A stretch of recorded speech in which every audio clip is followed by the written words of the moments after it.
ஸ்ரீமத் பாகவதத்துல ஸ்ரீ சுக ஸ்துதியை இன்னைக்கு பார்க்கலாம். ஸ்ரீ சுகர் ஸ்ரீ கிருஷ்ண பகவானை நோக்கி பண்ண ஸ்தோத்திரம் இது. நமப்பரஸ்மை புருஷாய பூயசே அப்படின்னு சொல்ற. இந்த ஸ்துதிகள் எல்லாமே நமஸ்கார பூர்வமா இருக்கக்கூடியது. நமக அப்படின்னு தான் ஆரம்பிக்கிறார். நமக பரஸ்மை புருஷாய, இந்த பரம புருஷனான பகவானுக்கு நமஸ்காரம் அப்படின்னு சொல்றார். எடுத்த உடனே அவன் பரமாத்மா அப்படிங்கறத சொல்றார். பகவானுடைய மகிமைய, காம்பீரியமான லீலைகள் எல்லாம் முதல்ல சொல்றார். சிருஷ்டி ஸ்திதி சம்ஹாரம் அதெல்லாம் காம்பீரியமான லீலைகள் இல்லையா அவனோடது, அதை முதல்ல சொல்லிட்டு அதுக்கப்புறம் பின்னால மாதுரியமான லீலைகள், அவன் கோகுலத்துல பிறந்து லீலைகள் எல்லாம் பண்ணினதெல்லாம் சொல்றது. அப்பதான் அப்படிப்பட்ட அந்த கம்பீரமான அந்த தெய்வம், அவன் பரம்பொருள் சர்வஜன், அவன் சாதாரணமா அவதாரம் பண்ணி கண்ணுக்குட்டி வாழை பிடிச்சுன்னு ஓடுறான் பாரு கோகுலத்துலங்கும் போது அதை நம்மளுக்கு அவனுடைய மகிமை புரியும் இல்லையா, அதை ரசிக்கவும் ரசிக்கலாம். அதுக்காக அவர் முதல்ல இந்த மாதிரி சொல்ல ஆரம்பிக்கிறார். நமப்பரஸ்மை புருஷாய பூயசே, பூயசேனாக்க மகிமை வாய்ந்தவன், அளவில்லாத மகிமை உடையவன் அப்படின்னு சொல்ற.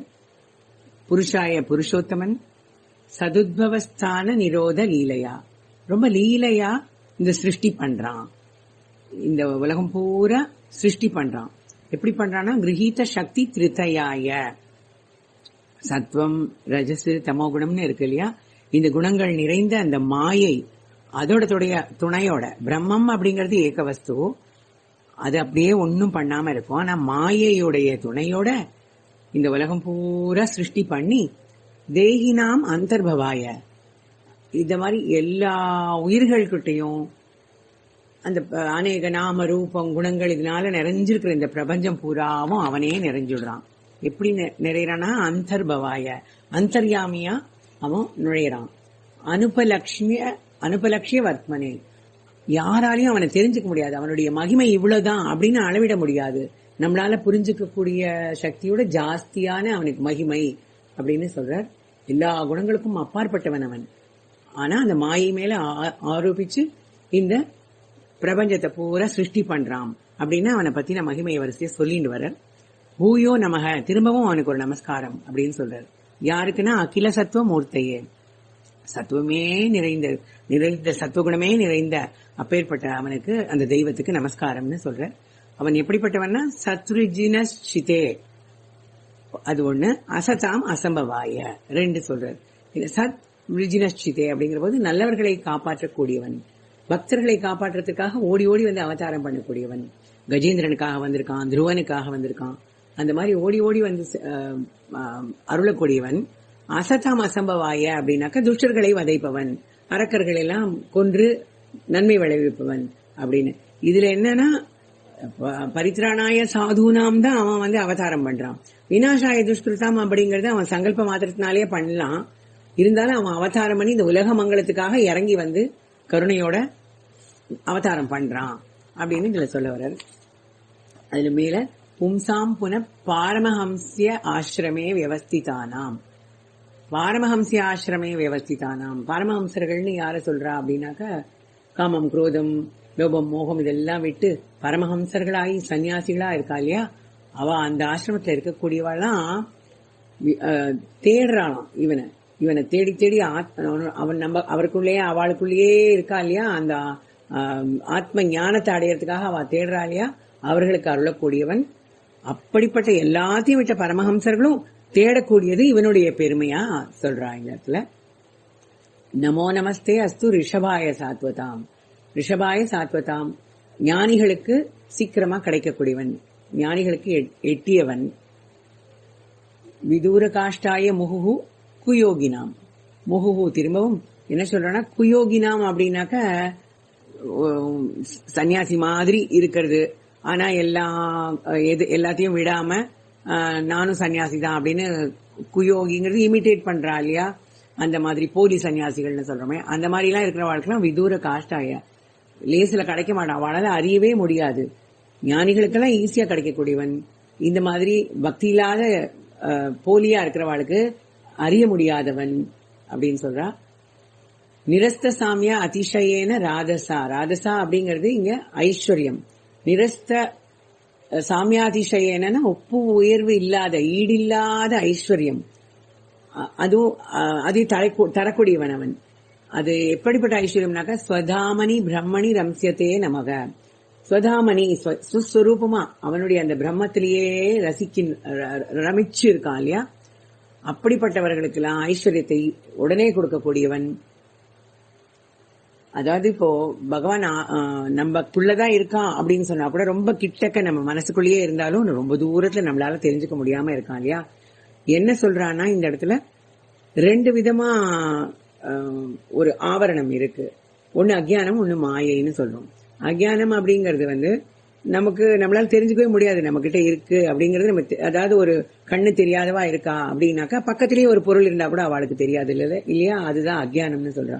ஆனா மாயை அப்படிங்கறது நம்மளுக்கு கண்ணு நல்லா தெரிஞ்சா கூட வெளியில போய் நம்ம ஒரு இடத்துக்கு வெளியில போறோம், வீட்டை விட்டு வெளியில போகும்போது ரொம்ப கும்மிருட்டா இருக்கு அப்படின்னாக்கா அந்த இருட்டுல ஒரு பெரிய மரம் இருந்தா கூட நம்மளுக்கு தெரியறது கிடையாது.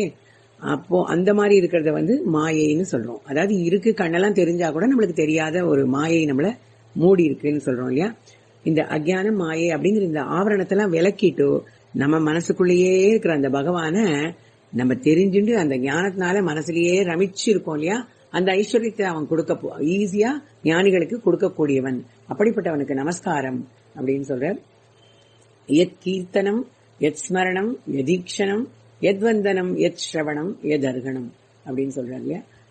யார நம்ம கீர்த்தனம் பண்றதுனால அவனை ஈஸியா அடைஞ்சுடலாம், ஸ்மரணம் பண்றதுனால அவனை பாக்குறதுனால, எத் வந்தனம், எத் ஸ்மரணம், எதீக்ஷணம்னு வரும்போது இந்த மாதிரி நம்ம கீர்த்தனம் பண்ணியோ ஸ்மரணம் பண்ணியோ அவரை பார்த்தோ வந்தனம் பண்ணியோ இப்படி எல்லாம் பண்ணும்போது லோகஸ்ய சத்யோ விதுனோதி கல்மஷம், உடனே அந்த க்ஷணமே கல்மஷம் போறது அப்படின்னு மங்களமான அவருக்கு நமஸ்காரம் அப்படின்னு ஒவ்வொன்றுலயும் நமஸ்காரம் நமக நமகன்னு சொல்லிட்டு வர சுகர். அடுத்தது விசக்ஷனால விவேகிகள்லாம் இந்த உலகத்திலையும் அடுத்த உலகத்திலையும் உள்ள பயன்கள் எல்லாம் எங்களுக்கு வேண்டாம் அப்படின்னு எல்லாத்தையும் விட்டுட்டு பகவானுடைய சரணாரவிந்தத்திலேயே ஆசிரியிச்சுண்டு மங்களம் கிடைக்க பெறா அப்படின்னு சொல்ற. அப்புறம் தபஸ்வினக தானபரக அப்படின்னு சொல்லும் போது அது கர்மயோகத்தை பத்தி, ஞான யோகம், பக்தி யோகம், கர்மயோகம் இதெல்லாம் சொல்லிட்டே வர. அடுத்தது கிராத்த குணாந்திரல இந்த மாதிரி இதெல்லாம் எதுவுமே கதி இல்லாதவர்கள்லாம் என்ன பண்றது அப்படின்னாக்க எதுபாஸ்ரயாஸ்ரயாக, அதாவது அடியார்களுக்கு அடியாரா இருந்துண்டு அது கடை தேரலாம் அப்படிங்கிறான். அதாவது குலசேகர ஆழ்வார் நம்மளுக்கு முகுந்த மாலையில சொல்றாரியா, பிரித்திய பிரித்திய பரிச்சாரக பிரித்திய பிரித்தியான்னு 7 தடவை சொல்றாரு பிரித்தியாசியான்னு.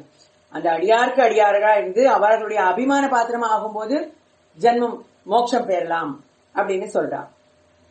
அதாவது ஒரு பாகவத நாட்டுல ஒரு சின்ன ஈனப்பிரிவியா ஒரு புழுவா இருந்தா கூட அது என்ன ஆகுறது, ஒரு சேத்துல நெளிஞ்சிட்டு இருக்கும் போது பாகவதாள்லாம் வாத்துக்கு வரும்போது அதை பார்த்துட்டு ஓ என்ன பாவம் ஈனப்பிறவி எப்படி கஷ்டப்படுறது அப்படின்னு ஒரு நிமிஷம் அதை நினைச்சுட்டா போருமா, அந்த அபிமான பாத்திரத்திலேயே அது மோட்சம் கிடைக்குமா அதுக்கு.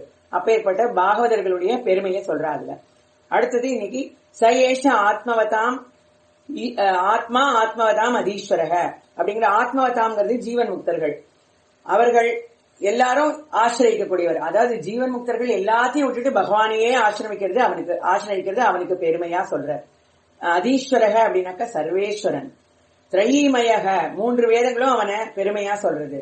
தர்மமயக தர்மமே உருவா இருக்கான், தர்மத்தை ஆசிரியக்கிறவாளுக்கும் அவனே துணையா இருக்கான், அந்த தர்மமயமா அவனே இருக்கான் அப்படின்னு சொல்றான். தபோமயக தவம் பண்றவா எல்லாரும் ஆசிரியக்க கூடியவனா இருக்கான், தவமாவும் அவனேதான் இருக்கான், முனிவர்கள் எல்லாம் உபாசிக்க கூடியவனா இருக்கான். கதவியலிகைகி அப்படின்னாக்க கள்ளமில்லாத போலித்தலம் இல்லாத பிரேம பக்தி உடையவர்கள், அவள்லாம் அப்படிப்பட்ட பக்தர்களும்.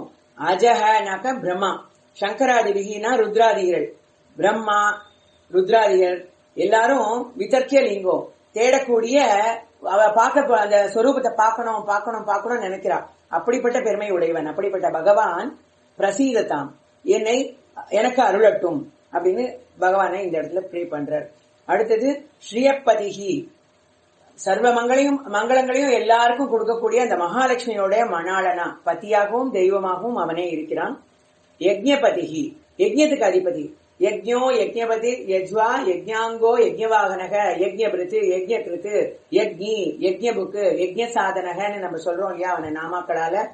அந்த மாதிரி யஜ்யமாவும் அவனே இருக்கான், யஜ்யம் பண்றவாளும் இருக்கான், யஜ்யத்துல கொடுக்கிற ஹவிசாவும் இருக்கான், யஜ்யத்துடைய அங்கங்கள் எல்லாம் தன்னுடைய உறுப்புகளா கொண்ட அந்த யஜ்ய வராக சுவாமியாவும் அவனே தான் இருக்கான், யஜ்யத்தோட பலனாவும் இருக்கான், மேலும் அதை அனுபவிக்கிறவனாவும் இருக்கான். இப்படி யஜ்யமயமா அவனே தான் இருக்கான் அப்படின்னு சொல்றான். பிரஜாபதிகி எல்லா இந்த அகில உலகத்திலயும் இருக்கிற பிரஜைகளுக்கெல்லாம் அவன் தான் தலைவன், எல்லாருக்கும் அவன் தான் நாதன். யாருமே அவன் இருக்கிற வரைக்கும் அநாதன்னு கிடையாது. எல்லாரும் அவனை அண்டி இருக்கிறவா அத்தனை பேரும் பிரஜாபதியா அவன் தான் தலைவனா இருக்கான், நாதனா இருக்கான். தியாம்பதிகி, தியாங்கிற போது புத்தி, புத்திக்கு அவனே அதிபதியா இருக்கான். லோகபதிகி, 7 லோகத்திலையும் இருக்கிறவா எல்லாருக்கும் அவன் தான் தலைவனா இருக்கான். தராபதிகி, இந்த பூமாதேவிக்கு மணாளனாவும் இருக்கான், இந்த பூமியில உள்ள எல்லாருக்கும் அவனே வழி நடத்தக்கூடியவனாவும் இருக்கான்.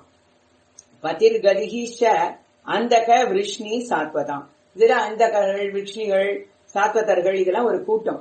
அந்த கூட்டத்தை உடையவர்களுக்கெல்லாம் கதியாவும் அவன் தான் இருக்கான், வேற போக்கிடம் கிடையாது. எல்லாருக்கும் அவனே தான் கதியாவும் இருக்கான். பிரசீததாம் மே, எனக்கு அவன் அருளட்டும். பகவான் சதாம் பதிகி, சத்துவகுணங்களே மேலான அந்த சாதுக்களுக்கு தலைவனா இருக்கான் அவன் அப்படின்னு இதுல சொல்ற. எது அங்கிரிய வித்யான சமாதி தௌத்தையா, அங்கிரிபிகி அப்படின்னாக்கா திருவடிகள்னு அர்த்தம். அந்த திருவடிகளிலேயே தியானம் பண்ணி தவத்திலேயே சமாதி நிலைன்னு ஒண்ணு இருக்கு இல்லையா, அதுக்கு போகிற முனிவர்களுக்கெல்லாம் சித்த சுத்தி, தௌத்தையான சித்த சுத்தி ஆயிடுறது. அப்போ சுத்தப்படுத்தப்பட்ட அந்த சித்தத்தினால தியா அனுபஷ்யந்தி, அவ பாக்கறா என்னது, தத்துவம் ஆத்மனக, தனக்குள்ளேயே அவன் அகம் பிரம்மாஸ்மின்னு சொல்றோம் இல்லையா, அத அவ உணர்றா. உணர்ந்துட்டு என்ன பண்றானாக்க வதந்தி, அதை எல்லாருக்கும் சொல்றா. எப்படி ஏதத் கவயக, கவயகனாக்க ஞானிகள்னு அர்த்தம். யதாருச்சம், தனக்கு தான் எப்படி அனுபவிச்சாலோ, தனக்கு எப்படி புரிஞ்சுதோ அதை எல்லாருக்கும் சொல்றா. இப்ப பிரவச்சனம்னு எடுத்துட்டா எத்தனையோ பேர் சொல்றா, எப்படி இல்லாம விதவிதமா அவாவா அனுபவிச்சது அவளுடைய அறிவுக்கு எட்டியபடி சொல்றா இல்லையா, அது யதாருச்சம் கவயக வதந்தி, அந்த மாதிரி சொல்றா. சமே முகுந்தோ, அப்படி முக்தியை கொடுக்கக்கூடிய அந்த பகவான் பிரசீதத்தாம், எனக்கு அருளட்டும் அப்படின்னு சொல்ற. பிரச்சோதிதா ஏன புரா சரஸ்வதி, புரா அப்படின்னாக்க அந்த கல்பத்துல, அதாவது பிரம்மன் வெளியில வந்தாரே, அந்த தாமரை பூவிலேந்து வெளியில வந்தாரே, அந்த கல்பத்துல பிரச்சோதிதானாக்க தூண்டப்படுறதுன்னு அர்த்தம். அதாவது இப்ப காயத்ரியில கூட தியோயோன பிரச்சோதயாத்து அப்படின்னு வருது இல்லையா, நக அப்படின்னா எங்களை, தியானாக்க புத்தி, எங்கள் புத்தியை தூண்டிவிடு, நல்ல அறிவு பிரகாசமாகட்டும் தான் காயத்ரி மாதா கிட்ட நம்ம வேண்டிக்கிறோம். அந்த மந்திரத்தோடைய அர்த்தம் அப்படிதான் வரும். இப்ப இங்க என்ன தூண்டி விடணும் அப்படின்னாக்க அஜஸ்ய, அஜஸ்ய ஸ்மிருதிம் கிருதி சதீம்னு. அஜஸ்யனாக்க நான் அப்பவே பிரம்மான்னு சொன்னேன், அவருக்கு சதீம்னாக்க சிருஷ்டி விஷயமான ஸ்மிருதிம் நினைவை கிருதி ஹிருதயத்துல தூண்டி விடணும். அவரு பிரம்மா வெளியில வந்தப்புறம் அந்த சிருஷ்டி விஷயமான எல்லாத்தையும் இவர் தான் பகவான் தூண்டி விடுறார். அப்போ சரஸ்வதி அப்படிங்கிறது இந்த இடத்துல வாக்குன்னு அர்த்தம். அது என்ன வாக்கு வருது, ஸ்வலக்ஷணா பிராதுரபூத்து, சர்வலட்சணம் பொருந்திய அந்த வேதங்கள், பகவானுடைய மூச்சுக்காற்று அப்படின்னு நம்ம சொல்றோமே, அந்த வேதங்கள்லாம் வாக்குல வருது கில இல்லையா அப்படிங்கிறார். அப்படிப்பட்ட ரிஷினாம் ரிஷபக, ரிஷிகளில் சிறந்தவரான அந்த பகவான் பிரசீதத்தாம், எங்களுக்கு அருளட்டும் அப்படிங்கிறார். பூதைர் மகத்பிகி ய இமா புரோ, இந்த சரீரம் மகத்பிகி பூதக, மகிமையான மகிமை பொருந்த அந்த பஞ்சபூதங்களால படைக்கப்பட்டிருக்கு. அப்படி படைத்துட்டு அந்த விபுகு எல்லாம் வல்ல அந்த பெருமாள் என்ன பண்றார், நிர்மாய ஷேதே, நம்மளுடைய உள்ளேயே அந்தர்யாமியா உட்கார்ந்துக்கிறார். எதமூசு பூருஷக, பரம புருஷனான அந்த புருஷோத்தமன் நமக்குள்ளேயே அந்தர்யாமியா இருக்கான். இருந்துட்டு என்ன பண்றான், புங்தே குணான் ஷோடச, 16 விதமான குணங்கள், அதாவது இந்த சாதுக்களுக்கு சத்துவகுணம் நிறைந்தவர்களுக்கு அமானித்துவம் அதம்பித்துவம்னு கீதையில கூட எக்ஸ்பிளைன் பண்ணுவா. அதுல தமிழ்ல சாதாரணமா சொல்றனாக்க பொறுமை, நேர்மை, பக்தி, பணிவு, சாந்தி, அஹிம்சா, வைராகியம், இந்த மாதிரி சொல்லிட்டே போலாம். இந்த மாதிரி நல்ல குணங்களுக்கெல்லாம் அந்த குணங்களாகவும் இருக்கான், குணங்களுக்கு இருப்பிடமான சாதுக்களாகவும் அவனே இருக்கான். ஷோடச ஆத்மகஹ, முதல்ல ஷோடச சொன்னது குணத்துக்கு சொல்லிருக்கு. இப்ப சொல்ற ஷோடசக என்னன்னாக்கா அந்த உடம்புல அவன் என்னவா இருக்கான்னா கர்மேந்திரியங்கள், ஞானேந்திரியங்கள், 5 வாயுக்கள், 5 கர்மேந்திரியங்கள், 5 ஞானேந்திரியங்கள், 5 வாயுக்களா இருக்கணும். கர்ம இந்திரியங்கள்னா எல்லாருக்கும் தெரிஞ்சிருக்கும், அது காரியம் பண்ணக்கூடிய இந்திரியங்கள். அதாவது என்னன்னாக்க கை, காலு, வாய், பாயு, உபஸ்தம்னு சொல்லக்கூடிய மலஜலத்தை வெளியேற்றக்கூடிய உறுப்புகள். இது கர்ம இந்திரியங்கள். இது 5. ஞானேந்திரியங்கள் அப்படிங்கிறது கண்ணு, காது, மூக்கு, நாக்கு பிளஸ் துவக்குன்னு சொல்லக்கூடிய அந்த தோல். இது சென்ஸ் ஆர்கன்ஸ். அது ஆர்கன்ஸ் ஆஃப் ஆக்ஷன். இது சென்ஸ் ஆர்கன்ஸ். இது 10 பிளஸ் 5 விதமான வாயுக்கள். என்னன்னாக்க பிராண, அபான, சமான, உதான, வியான அப்படின்னு. மேல போற வாயு, கீழே போற வாயு, சமானமா இருக்கிற வாயு, மற்றபடி ரத்தத்தை சுத்தி பண்ற வாயு, மேலும் ஜீரணத்துக்கு உதவுற வாயு. இப்படி பல 5 விதமான வாயுக்கள் நம்ம உடம்புல இருக்கு. இந்த 15 விதமாவும் பிளஸ் புத்தி சேர்த்து 16 விதமாவும் அவன் நம்ம உடம்புக்குள்ளேயே இருந்துண்டு அவனே எல்லாத்தையும் அனுபவிக்கிறான், நம்மள வழி நடத்தின்னு செல்றான் அப்படிங்கிறார். அப்படிப்பட்ட பகவான், எல்லா பெருமையும் வாய்ந்த பகவான், மே வச்சாம்சி அலங்கிருஷ்ட, என்னுடைய வாக்கை அலங்கரிக்கட்டும் அப்படின்னு சுகர் அவருக்கு பகவான வேண்டிண்டு ஆரம்பிக்கிறார். இப்ப பரீட்சித்துக்கு சொல்ல போறார் இல்லையா பாகவதம், அதனால வேண்டிண்டு பகவான் அவரே வேண்டிண்டு என்னுடைய வாக்குல நீ பாகவதம் சொல்லணும்னு அப்பேற்பட்ட சுகரே வேண்டிக்கிறார்னா நம்ம எல்லாம் எம்மாத்திரம்னு பாருங்க. நமஸ்தஸ்மை பகவதே வாசுதேவாய வேதசே. இந்த இடத்துல வாசுதேவாயங்கிறது வியாசரதான். வியாசருக்கு ஒரு நமஸ்காரம் சொல்றார். ஏன்னா வியாசாய விஷ்ணு ரூபாயான்னு இருக்கிறதுனால இவருக்கு வியாசர் அப்பா, குரு, தெய்வம் எல்லாமும் வியாசர் தான் இருக்கார். சோ நமஸ்தஸ்மை பகவதே வாசுதேவாய வேதசே பபுர் ஞானமயம் சௌமியா என் முகாம்புருகாசவம்ங்கிறார். முகாம்புருகாசவம்னா தாமரை போன்ற அந்த முகத்திலிருந்து ஒழுகக்கூடிய அந்த தேனை பப்புஹு எல்லாரும் பானம் செய்யறோம், எல்லாரும் குடிக்கிறோம். அந்த பாகவதத்தை எல்லாரும் யாரு? சௌமியாகா அப்படின்னா பக்தர்கள். சௌமியானாக்க நல்ல குணம் பொருந்தியவர்கள் அர்த்தம். இந்த இடத்துல சௌமியாகா பப்புஹு பக்தர்கள் எல்லாம் ரொம்ப விரும்பி இந்த பாகவதத்தை ரசிக்கிறா அப்படின்னு சொல்றார். ஏததேவ ஆத்மபூ ராஜன்னு அப்படின்னு கூப்பிடுறார். பரீட்சித்த சுகர் கூப்பிட்டு ஏததேவ இததான் ஆத்மபூனாலும் வேத கர்ப்பகனாலும் பிரம்மனை தான் குறிக்கிறது. இந்த பிரம்மன் நாரதாய விபிரிச்சு நாரதரால கேட்கப்பட்ட போது இந்த பிரம்மன் இதை விளக்கி சொன்னார். அதாவது சதுஸ்லோகி முதல்ல பகவான் மானசீகமா பிரம்மாக்கு பாகவதத்தை உபதேசிச்சார். அடுத்தது அந்த பிரம்மா சதுஸ்லோகியா நாரதருக்கு உபதேசிச்சார் அவரால் கேட்கப்பட்ட போது. அதுக்கப்புறம் அந்த நாரதர் விபுலி குரு அப்படின்னு பிரம்மா நாரதர் கிட்ட சொல்லும் போது நாரதர் விளக்கமா மேற்கொண்டு வியாசர் கிட்ட சொல்லி அது சுகருக்கு நம்மளுக்கு இப்படி பாகவதம் ஈஸியா பரீட்சித்து சொல்லும் போது நம்ம இதெல்லாம் படிக்கிறோம் இப்போ இல்லையா. ஹரிஹி சாட்சாத் ஹரிஹி பகவானாலேயே சொல்லப்பட்ட அந்த பாகவதம் இப்ப நம்ம படிக்கிறோம் அப்படின்னு இது அதையும் சொல்ல வர்றார். இப்போ சுகர் ஆக்சுவலா பிறக்கும் போதே ஒரு ஞானியா தான் பிறந்தார். அவர் இந்த உருவ வழிபாடு பகவான கிருஷ்ணனா இப்படியெல்லாம் வணங்கணும்ங்கிறதுலாம் அவருக்கு கிடையாது. அவர் ஏற்கனவே ஞானியா இருக்கிறதுனால ஆத்ம ஞானத்திலேயே ஊறணுங்கிறதுக்காக காட்டை நோக்கி போறார். ஆனா அந்த இடத்துல அது வரைக்கும் வியாசர் 18,000 ஸ்லோகம் பாகவதத்துல பண்ணினாலும் ஒரு நல்ல ஸ்ரோத்ரா கிடைக்கணும் நம்மளுக்கு. அதை விரும்பி உண்மையிலேயே ரொம்ப ஆசைப்பட்டு கேட்கறவா கிட்ட தான் சொல்லணுங்கிறதுனால யாருக்குமே பாகவதம் சொல்லி தரல.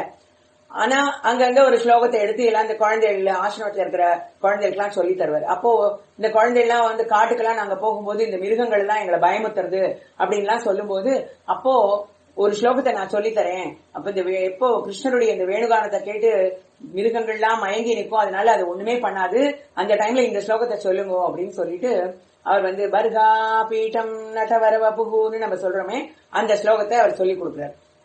அது சொல்லி கொடுத்த உடனே இந்த குழந்தை எல்லாம் ஒரு நாளைக்கு காட்டுல இந்த ஸ்லோகத்தை சொல்லும் போது அதை சுகர் கேட்டுட்டு அவர் ஆச்சரியப்பட்டு ஆஹா இப்படிப்பட்ட ஒரு அழகனா, அது யாரு, இந்த ஸ்லோகத்தை உங்களுக்கு யார் சொல்லி கொடுத்தா அப்படின்னு அந்த குழந்தைகிட்ட கேட்கும் போது உங்க அப்பா தான் சொல்லி கொடுத்தா அப்படின்னு உடனே இந்த மாதிரி நிறைய பண்ணி வச்சிருக்காரு அவர் அப்படின்னு சொன்ன உடனே சுகர் வேகமா வியாசரை நோக்கி ஓடி எனக்கு இந்த பாகவதத்தை உடனே சொல்லிக் கொடுங்க அப்படின்னு சொல்லும் போது வியாசராக இப்படிப்பட்ட ஒருத்தனுக்கு நம்மளுக்கு சொல்லிக் கொடுக்கறதுக்கு நம்மளுக்கு ரொம்ப பாகியம்னு சொல்லி சுகருக்கு எல்லாம் உபதேசிக்கிறார். ஆக்சுவலா எப்படி சொல்லி கொடுக்கிறாருன்னா ஒரு ஸ்லோகத்தை அவர் சொல்லி 2 தடவை சுகரை சொல்றாரு. அப்படி தேவை கிடையாது. ஒரு கடாட்சத்தினாலேயே வியாசருக்கும் அந்த சக்தி இருக்கு, சுகருக்கும் அதை கிரகிக்கக்கூடிய சக்தி இருக்கு. ஆனா சுக்கரை அப்படியே கிட்டக்க வச்சுக்கணும் அப்படின்னு இருக்கிறதுக்காக வேண்டி நிதானமா சொல்லி கொடுக்கறாராம். ஒவ்வொரு நாளா அவர் ஒரு ஸ்லோகம் சொல்ல இவர் திருப்பி அதை 2 தடவை ஸ்லோகம் பாகவதம் முழுக்கையும் நம்ம படிக்கிற மாதிரியே பாராயணமா வியாசர் சொல்லி கொடுத்தாராம். அப்படிப்பட்ட ரொம்ப மகிமை வாய்ந்த பாகவதத்தை சுகர் பண்ணி அவரே பகவானை ஸ்துதி பண்றத முதல்ல இன்னைக்கு சுகர் ஸ்துதியை நம்ம நிறைவு பண்ணிருக்கோம். மற்ற ஸ்துதிகள் எல்லாம் அடுத்தடுத்த கிளாஸ்ல பார்க்கலாம்.